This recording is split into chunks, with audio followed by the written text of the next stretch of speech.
नमस्कार मंडळी, आज आपण तळणार आहोत कुरडई पापड। तर त्यासाठी इथे मी कढईमध्ये तेल गरम करून घेतले। सुरुवातीला आपल्याला सगळ्यात अगोदर कुरडई तळून घ्यायची, म्हणजे तेल जर खरकट झालं तर कुरडई फुगत नाही, त्यासाठी कुरडई अगोदर तळून घ्यायची।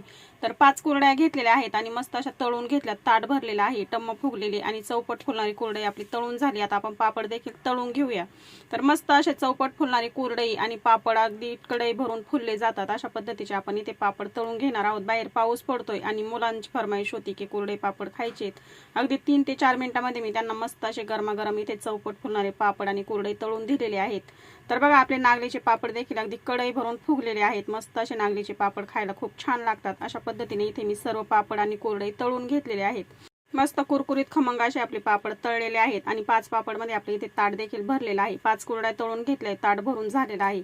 अशा पद्धतीने इथे मी मस्त गरमागरम कुरकुरीत असे खमंग पापड आणि कुरडई तळून घेतले। व्हिडिओ आवडला असेल तर लाईक करा, शेअर करा।